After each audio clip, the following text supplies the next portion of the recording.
ہمارے پرابلمز یہ ہیں آج کل کہ ہم نے ایک دوسرے کے رولز ایکوائر کرنے کی کوشش کی ہے۔ ہر زمانے کے اندر قرآن کی ایک نئی شان نظر آتی ہے، شاید زیادہ بہتر اسٹیٹمنٹ ہے۔ وَلَيْسَ الذَّكَرُ كَالْأُنثىٰ، یہ LGBTQ کے زمانے میں لڑکے لڑکیوں کی طرح نہیں ہوتے ہیں، دو ڈیفرنٹ سپیشیز ہیں، لیکن ضروری نہیں ہے کہ وہ بھی وہی سوچ رہا ہو جو کہ آپ سوچ رہی ہیں، کیونکہ وَلَيْسَ الذَّكَرُ كَالْأُنثىٰ۔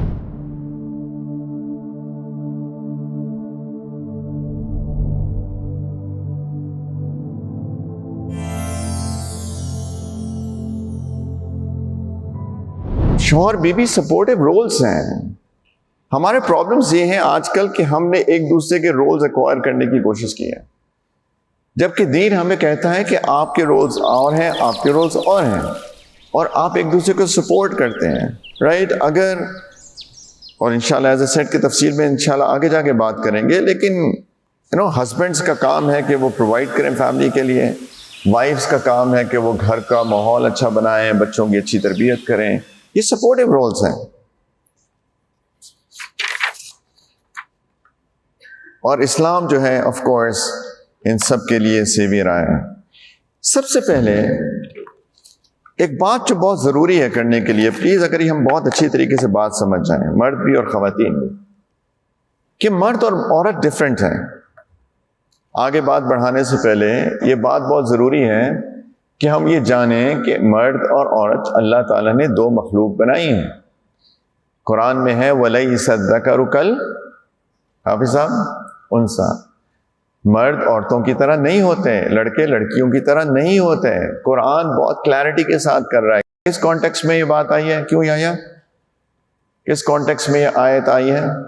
سیدہ مریم علیہ السلام کی والدہ نے جب ایک بچے کی خواہش کی، اللہ سے دعا کی کہ اللہ میں پریگننٹ ہوں، میرے پیٹ میں جو ہے انی نذرت لک ما فی بطنی محررا، میں ایک نظر مانتی ہوں کہ جو بھی میرے پیٹ میں ہے میں اللہ آپ کے دین کی خدمت کے لیے اس بچے کو وقف کرتی ہوں۔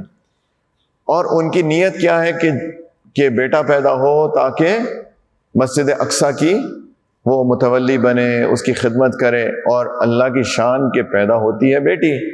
انی وضعتها انثى، یا اللہ میرے تو بیٹی پیدا ہو گئی، اور اللہ تعالیٰ نے اسی کانٹیکسٹ میں فرمایا کہ اللہ کو پتہ ہے کہ کیا پیدا ہوا ہے، کہ کیا آپ کی کیا اولاد ہوئی ہے، وَلَيْسَ الذَّكَرُ كَالْأُنثىٰ، اور لڑکے لڑکیوں کی طرح نہیں ہوتے۔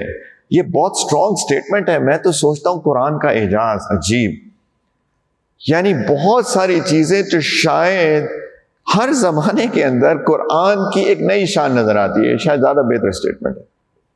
ہر زمانے میں قرآن کی ایک نئی شان نظر آتی ہے۔ ایک مثال ہے کہ اللہ تعالیٰ نے فرمایا کہ یہ لوگ ہیں جن سے لڑکیاں پردہ نہ کریں، ضروری نہیں ہے ان کو پردہ کرنا، اور ان میں سارے محرم رشتہ دار، والد ہیں، بیٹے ہیں، بھائی ہیں، وغیرہ وغیرہ، اور آخر میں چاہ کے ہیں وہ نسائہن، اور اپنی عورتوں سے بھی پردہ نہ کریں۔ وہ اپنی عورتیں، بڑی انٹرسٹنگ ہے۔ وہ نسائہن کا کیا مطلب ہے؟ اس کے بارے میں بہت سارے اقوال لکھے گئے کہ نسائہن کا مطلب ہے مسلمان عورتیں، اور بھی باتیں ہوئی ہیں نسائہن کے بارے میں، لیکن آج کل کے اس LGBTQ کے دور کے اندر اللہ عالم، اللہ کو بہتر پتہ ہے، لیکن لگ رہا ہے کہ کتنے لڑکے ہیں جو کہ لڑکیاں بن رہے ہیں، یا کچھ ایسے لڑکے ہیں جو ایکٹنگ کر رہے ہیں کہ وہ لڑکی ہیں، اور وہ لڑکیوں کے گروپس، لڑکیوں کے ہاسٹلز، لڑکیوں کے باتھ رومز اس کے اندر جا رہے ہیں۔ کتنے کیسز ویسٹ کے اندر ایسے مل رہے ہیں۔ تو اللہ عالم، لیکن شاید اس کا یہ مطلب بھی ہو سکتا ہے کہ اپنی اعتماد والی عورتیں، یعنی تمہیں اعتماد ہو کہ یہ عورتیں ہی ہیں، اور یہ عورتیں جو ہیں تم ان پہ، یہ لڑکے نہیں ہیں، یہ لڑکے سے لڑکی بن کر نہیں آئے ہیں، یا یہ لڑکے بن کے ایکٹنگ نہیں کر رہے لڑکیوں کی۔ واللہ عالم۔ میں تو کہہ رہا ہوں کہ قرآن کی نئی سمجھ ہر زمانے میں پیدا ہوتی ہے، اسی لیے قرآن از اے لیونگ بک۔ قرآن ہر زمانے کے لیے، ہر زمانے کے حالات کو ایڈریس کرتا ہے، رائٹ؟ وَلَيْسَ الذَّكَرُ كَالْأُنثىٰ، یہ LGBTQ کے زمانے میں لڑکے لڑکیوں کی طرح نہیں ہوتے ہیں، دو ڈیفرنٹ سپیشیز ہیں، ہر طرح سے ڈیفرنٹ سپیشیز ہیں۔ اس چیز کو سمجھنا بہت ضروری ہے، اسٹرینتھ کے اعتبار سے، رولز اینڈ ایٹریبیوٹس کے اعتبار سے، انٹرسٹس کے اعتبار سے۔ جس طرح سے معاشرہ بہیو کرتا ہے اس کے اعتبار سے sensitivity to social cues, leadership styles different ہیں، سائیکولوجیکل ڈفرینسز ہیں، رائٹ؟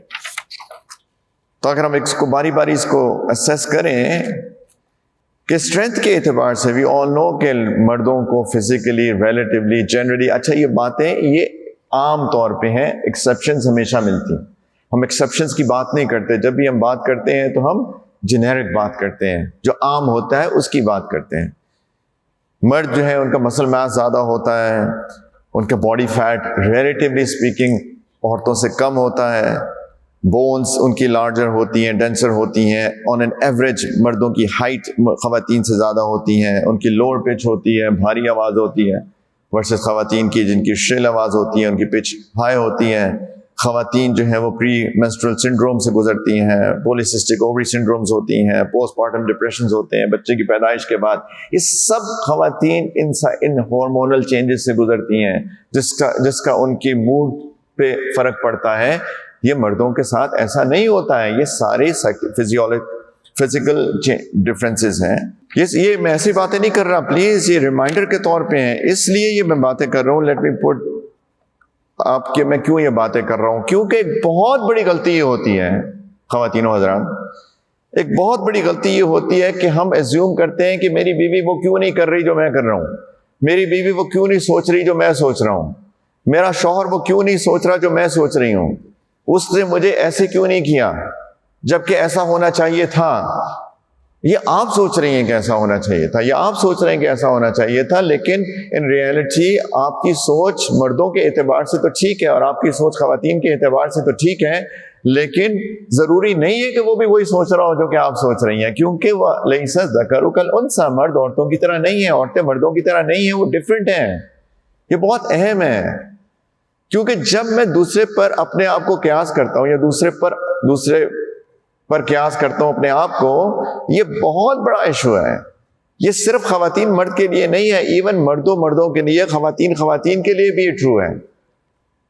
اگر آپ سوچیں کہ یہ ایسا کیوں نہیں کر رہی یا یہ ایسا کیوں نہیں کر رہا، یہ بہت بڑا ایشو ہے، کیونکہ وہ ایک ڈفرینٹ انسان ہے، اس کی تھاٹ پروسیس ڈفرینٹ ہے۔ پلیز یہ بارے میں بہت سوچیں، یہ بہت اہم ہے۔ جو بندہ اس چیز کو سمجھ جاتا ہے زندگی میں، اس کے بہت سارے ایشوز جو سوشل ایشوز ہیں وہ بہتر ہو جاتے ہیں۔